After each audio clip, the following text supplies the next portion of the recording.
Dinatul ilmi wa aliyun, bahwa aku kata Nabi kota ilmu dan Sayyidina Ali sebagai pintunya. Itu pernah terjadi lah yang Nabi turun dari Mi'raj nih. Terdapat Abu Jahal. Dajar Abu Jahal, bapak engkau Muhammad malam-malam seperti ini kan, karena orang Quraisy jarang malam-malam bangunnya kupingan. Orang Quraisy guring maghrib mulai guring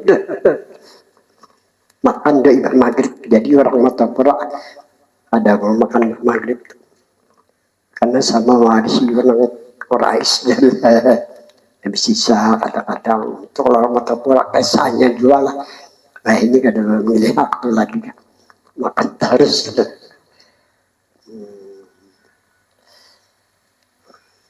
Jadi bercerita nanti kita nih bahwa tadi malam aku dijalankan dan dimirajkan dari Masjidil Haram ke Masjidil Aqsa, dari Masjidil Aqsa dinaikkan sampai ke Sidratil Muntaha. Kau tadi ini malam datang, iya karena kita ini nang jadi membuat Abu Jahal ada percaya. Apakah engkau berani menceritakan terhadap kaum kau ceritakan yang tidak dipanggil lah orang-orang Rasul. Tapi kisahkan kejadian di Isra dan Mi'raj. Ada yang membenarkan dan ada juga yang mendustakan. Jadi hitungannya banyak mendustakan lagi. Ada yang membenarkan. Itulah perjuangan lah. Akhirnya ada yang datang kepada Sayyidina Abu Bakar. Abu Bakar, apakah membenarkan terjadi Isra dan Mi'raj Muhammad? Dari ini ke situ sampai ke Sidratil Muntaha. Apa yang dilakukan, apa yang terjadi kepada Muhammad lebih dari itu, aku pun percaya aja Abu Bakar. Karena Abu Bakar melihat daripada tabiat atau halak atau kepribadian Nabi nya itu di luar akal kadang-kadang. Sekarang kita menolaknya karena benar semuanya. Ada juga yang datang kepada Sayyidina Ali menanyakan terjadi Isra dan Mi'raj.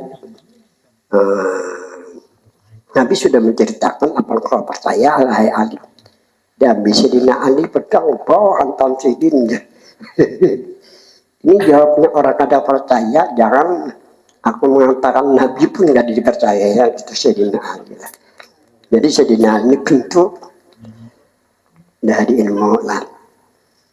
Maka semua ilmu yang bertalian di zaman sahabat, ada ilmu yang di luar dari zaman sahabat, ilmu yang berhubungan dalam salah tabi'in.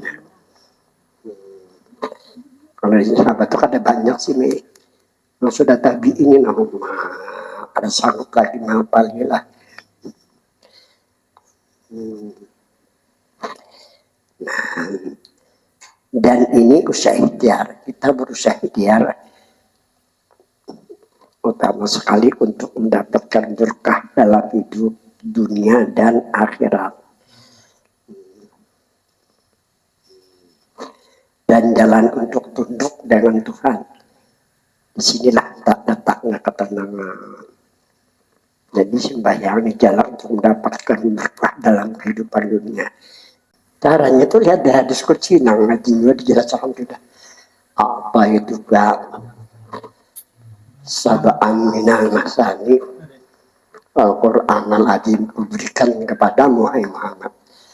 Nah ayat itu kita bersapa ya. Kepada Muhammad ya. Ini masih ratos bagi kita laki-laki.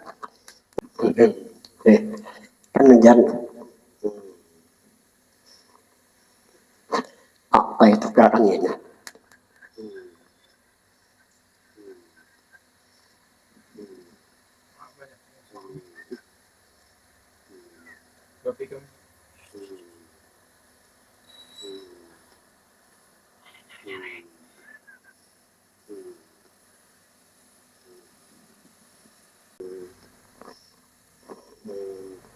Rupanya mengambil dasar nang Allah berfirman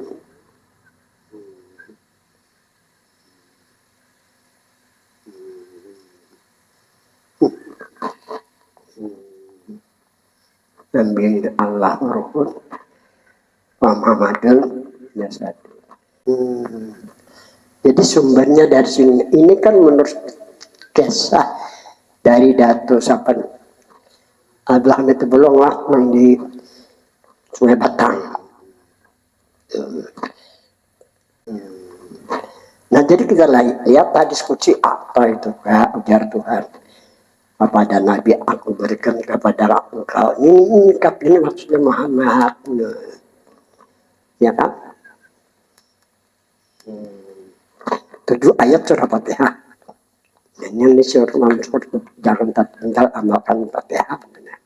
Nah jadi lihat dari hadis qudsi ini, jangan langsung Muhammad, jangan jasmani ini Allah ini Allah Rahun Muhammadun Allah Rafjar Muhammad jasad, jangan memakai itu. Ini memakai ini kelihatannya nang berdua nih nanti. Kenapa? Karena mendengar ucar peninggalan Dato Abolong. Padahal ini jar almarhum Guru Haji Anak Rambil bati-bati dari mulut ke mulut aja jadi pembicaraan dipakai ya saya dari pembicaraan ini. Nah, ada rujukan yang kemana arahnya roh ini. Kan gitu, nah baik sudah. Kan sudah rajin dibicarakan bahwa silah itu ada 2. Nah situ berdasarkan hadis Nabi Allahumma atihil wasilata, ini asyatul amni, Allahumma atih sayyidana Muhammadan wasilatul. Kita membicarakan tentang wasilatul khos, bukan jasmani, rohani, menisbahkan rohani, membangsakan rohani kepada Muhammad Rasulullah. Jadi membaca putra Muhammad tapi rohani, jangan sampai ke jasmani. Jasmani mengikuti gerak rohani. Nah itu mengajar Nabi kita, ana minallah, aku daripada Allah wal mu'minuna minni ayminu, daripada nurku. Sini supaya nyata ya Muhammad. Itu caranya dari malim. Jadi Nabi Muhammad ini rohani. Jadi istilah malim seperti menisbahkan rohani kepada Muhammad atau membangsakan rohani kepada kayak roh pun tetap kan jasmani. Jasmani sebenarnya disebut Nur Muhammad. Nah itu caranya sudah sakit karena merasa dasar ada manfaatnya mengamalkan itu. Nah itu aja soalnya ada banyak. Jadi jemaah di situ lihat iya karena budu, iya karena sain akan dikau. Ya Allah kami menyembah dan akan dikau juga kami minta pertolongan ihdinas siratal mustaqim. Tunjuki kami ya Allah ke jalan yang lurus, nyaman, sejahtera. Siratal ladzina an'amta alaihim, jalan yang kau berikan nikmat. Ghairil maghdubi, bukan jalan yang kau murkai. Waladhdallin, bukan jalan yang saya itu aja. Nah, jadi di sini dikatakan khusyuk ini adalah syarat untuk mendapatkan berkah dari dalam hidup dunia, berkahnya dan akhirat, dan jalan untuk tunduk dengan Tuhan. Di sini letaknya ketenangan. Jadi bapak punya sembahyang ya berapa 11 kali dah betul-betul. Cuman harus ingat baca Muhammad. Muhammad di sini bukan jasmani. Supaya apa? Supaya kita mendapat berkah kehidupan. Berbanyak biasa-biasa garing itu wajar aja, cuma kadang memudaratkan.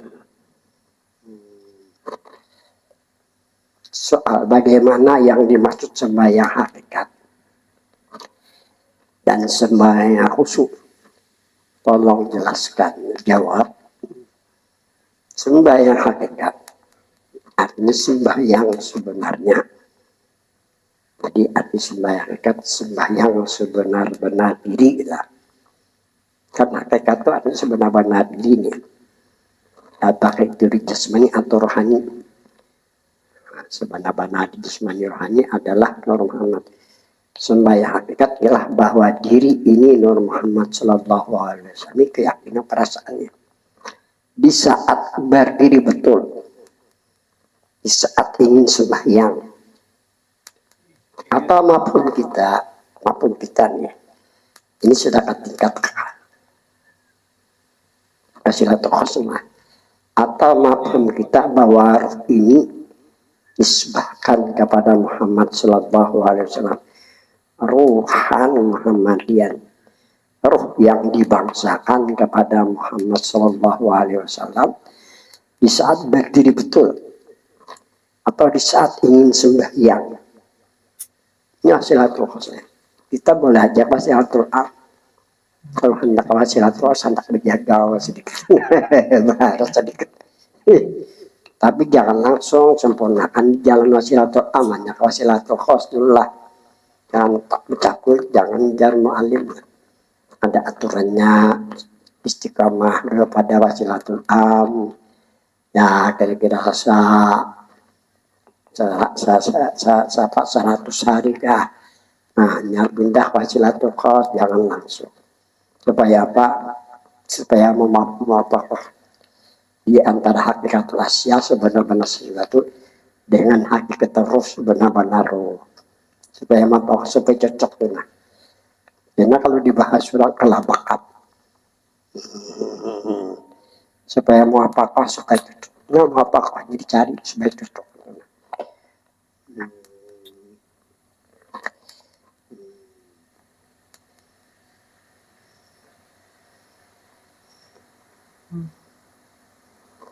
Di saat tadi betul atau di saat ingin sembahyang, dan sembahyang khusyuk ialah supaya hilang. Jadi kita berwasilah atau sembahyang hakikat lah atau jalan wasilah lah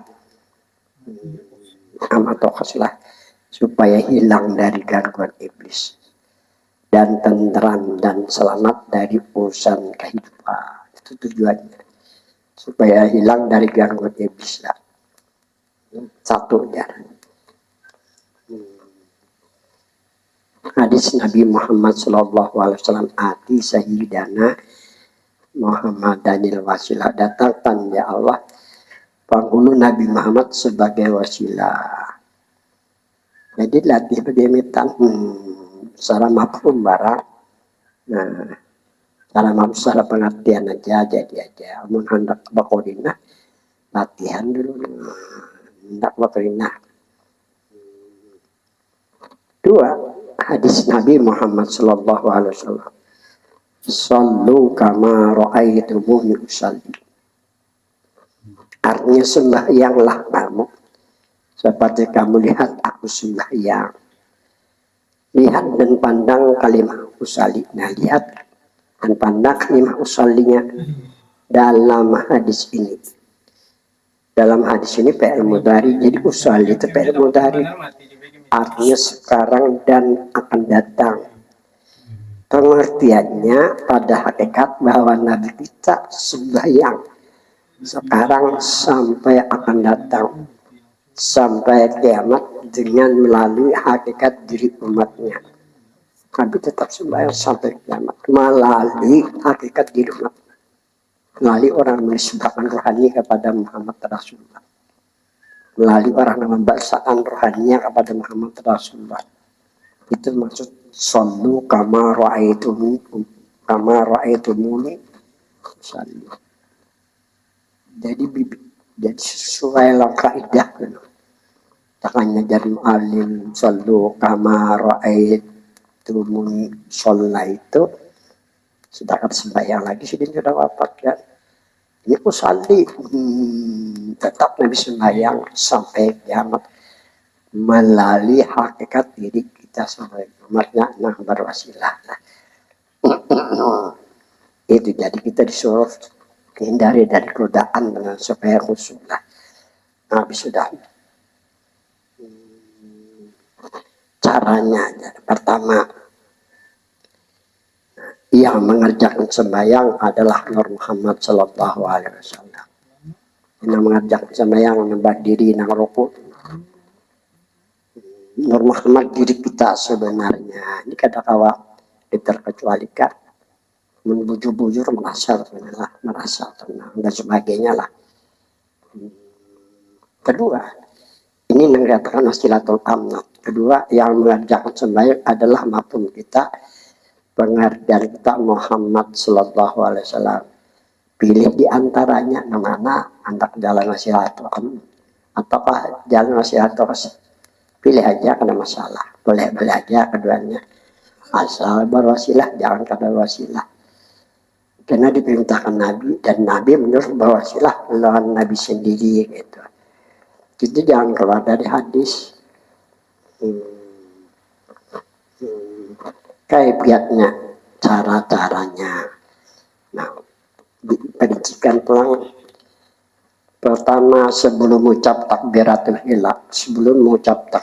ihram, sebelum mengatakan Allahu Akbar di batin berkata ini yang diucapkan Nabi.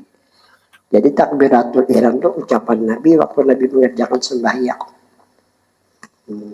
Jadi di batin kita ini ucapan Nabi dan wajib berniat menurut Syafi'i berqasad ta'arud dan ta'yin.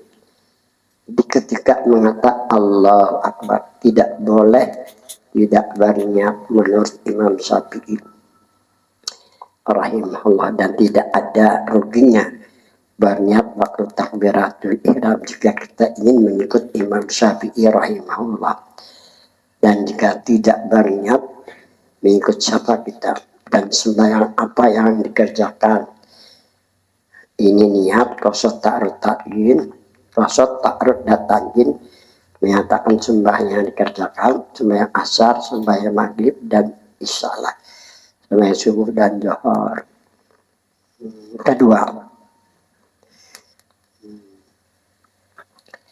di ketika ingin membaca Fatihah, ibtitah salah Fatihah ibtitah.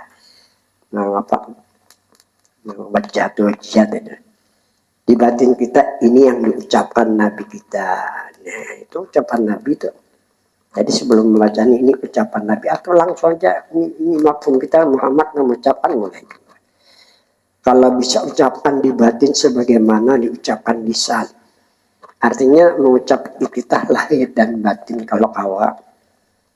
Ketiga, ketika membaca Fatihah, di batin juga membaca Fatihah, membaca Bismillahirrahmanirrahim, di batin juga mengucap Bismillahirrahmanirrahim. Demikian Alhamdulillahirabbil alamin dan seterusnya, karena Fatihah kalamullah, maka kalamullah hendaknya diucapkan lahir dan batin. Jadi kita beribadah pakai bahasa Tuhan. Dan aja kalau hendak tahu artinya di tempat lain kayak terjemahan. Nah ya, jangan ke Jakarta mendengar mendengar waktu di Madura ditampaikan wartawan orang sembahyang digertak dengan nama Allah, nah pengasih lagi penyayang. Mantap sembahyangnya, mantap menurut lahir, tapi apakah ada bertentangan dan apa yang dilakukan oleh Nabi? Jadi jangan syukur harus kita baca Fatihah lahir batin. Jadi kita baca Quran utama dalam sembahyang lahir dan batin. Nah, kalau hendak tapes artinya karena lain tempatnya waktu ibadah lah, terutama ibadah sembahyang lah. Karena supaya mukjizat kalamullah itu, supaya mukjizat kalamullah dan Al-Quran mukjizat yang terbesar bagi Nabi itu. Yang lain-lain tuh, nah, supaya kalamullah melimpah di lahir dan batin. Keempat, waktu rukuk ucapkan subhana rabbiyal azim wa bihamdi. Di batin ucapkan juga seperti itu. Artinya bahwa kita bertasbih lahir dan batin. Kita pakai bahasa yang ucapan Nabi kita lahir dan batin. Jadi kita bertasbih lahir dan batin. Dengan apa yang dikatakan Nabi. Kalimat waktu ijtidah dalam mata sami Allahu liman hamidah, seterusnya di batin demikian juga. Kalau bujur hendak bersulah ke-6 Waktu sujud mengatakan subhana rabbiyal a'la wa bihamdi, batin juga demikian. Ketujuh, waktu duduk antara dua sujud mengatakan rabbi firli warhamni warzuqni wahdi wa'afini wa'afani, batin juga demikian. Kedelapan, dalam ibadah maka hendaknya yang kita pakai bahasa Tuhan dan bahasa Nabi. Tentang hakikat ialah bahasa Tuhan dan bahasa Nabi yang dipakai. Bahasanya tidak perlu diterjemahkan ke bahasa kita. Jika ingin tahu artinya dan maksudnya, maka hendaknya di luar waktu ibadah. Semoga khusyuk dan tadarruk. Itu caranya lah. Cara membaca tahiyat. Ini cara membaca tahiyatnya.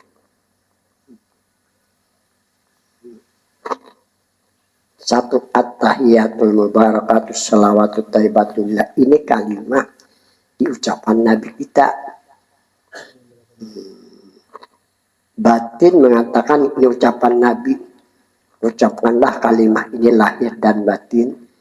Tujuan agar menjadi keberkahan dan semoga menjadi rahmat dan kebaikan. Jadi sebelum kita mengucapkan at-tahiyatu, ini maksud kita mengucapkan Nabi kita Muhammad Rasulullah. Ucapkan lahir dan batin kalau kawalah. Yang kedua, assalamualaikum ayuhan nabi wa rahmatullahi wa barakatuh. Ini kalimat perkataan Tuhan. Batin mengatakan ini perkataan Tuhan. Ucapkanlah lahir dan batin, semoga kita dalam rahmat Allah dan semoga diberkahi Allah di dunia dan akhirat. Jadi aku pernah dulu mengisi pengajian di Pak Enam di rumah anak Haji Orion. Tapi orang belapan aja kada banyak lagi. Orang begitu rumahnya gono banget. Tanahnya luas, pakai andakan mesin klotok barulah. Pas mengenai tentang sembahyang, kayak ini penjelasan ditakoninya Lontoratus Sordotol Abdul Aziz MA meninggal orang. Kita singkatakan yang dipertanyakan waktu kita Assalamualaikum ayuhan nabi wa rahmatullahi wa barakatuh, apa di hati guru kita jawab. Dulu malam sekolah melajari sambatnya di hati ucap pernah. Kalau itu pas penggupian di sini. Nah, sekali baru tas loh. Tawaran 9 juta. Dihilangkan oleh si Halim. Ada. Halim hilang lagi. Aku kata penyalip kamu bilang hilangnya kada kayak orang sampai harga hati kada pernah. Hilang kan. Hadiah kalau karena guru asalnya guru-guru dicoba. Pengajian tuh 2-3 kali ganti, 2-3 kali aku sampai 3 tahun. Karena pakai handicam, tulisan aku baik, terjemahkan baik, kan sesuai dengan kaidah itu. Nah, ya sampai bicara sembahyang ya menakani di apa nanti katakan di hati waktu mengucapkan assalamualaikum warahmatullahi wabarakatuh. Itu kan artinya kesejahteraan atas Muhammad, wahai Nabi. Rahmat Allah berkahnya darinya. Jadi supaya rahmat berkah limpah, jangan mengucapkannya, janganlah menolak batin. Oke, itu caranya lah. Ketiga, assalamu alaina ala ibadillah. Ini ucapan Nabi kita. Batin mengatakan ucapan Nabi, ucapkanlah lahir dan batin semoga keselamatan bagi kita dan semoga kita menjadi golongan mereka yang salihkan, maksud tujuannya kayak itu. Jadi asyhadu alla ilaha illallah, Nabi kita yang mengucapkannya. Jadi sampai Nabi assalamualaikum assalamualaikum wa ala ibadi asyhadu alla ilaha illallah. Ini ucapan Nabi, di batin katakan ini ucapan Nabi. Maka ucapkanlah lahir dan batin. Syahadat ucapkan lahir batin. Asyhadu Allah. Semoga ini menjadi akidah lahir dan batin. Agar iman kepada Allah Subhanahu. Wa asyhadu anna Muhammadar Rasul. Ini kalimat ucapan para malaikat. Di pemulaan sampai dikerjakan malaikat juga hadir. 4 bahandil malaikat itu menyahuti wa asyhadu anna Nah, Nabi kita pun mengatakannya empat dua nabinya apa nanti dengar sih ucapan waktu sembahyang karena Nabi mandang itu wahyu. Asal atahiyato assalamualaikum gitu.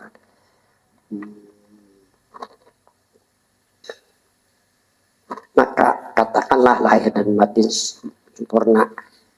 sempurna akidah wajib syahadat ini diucapkan dengan lisan, diataskan dengan hati. Allahumma sholli ala Muhammad. Ini kalimat diucapkan para malaikat. Nabi mengucapkan juga ini asal selawat nih. Ini kalau tetangga dipuntuntuna. Nah, aku datang beelang. Adu-adu kesusahan, utang, padahal berdagang bagus gitu ya sudah. Totak aku lah. Awas lah. Kamu tentang aji orang nagih ngaran tentang kalau ada duit kan mana apa guru diamalkan deh. Allahumma sholli ala sayyidina Muhammad sholatan tunjinya. Entah catatakan berapa kali, 41 kali setahun yang beri zakat kan aku 250.000. Namun atakdilan Nabi hajanal hajat kan kejadian nyenang pengaruh tapi ini berpengaruh kalau berpikir juga memberi umat nih di hati dulu mantap-mantap berpengaruh jangan kayak itu jangan malam semua yang dipadahkannya benar atau kada lapasnya kayak apa maksudnya kayak apa tujuannya kemana pulang kan nah masalah ini kita masalah kehusuan dan masalah hendak sugih khusuan dan tenang dan berkah hidup di situ itu yang pentingan kita untuk nah habis sudah mana pulang tadi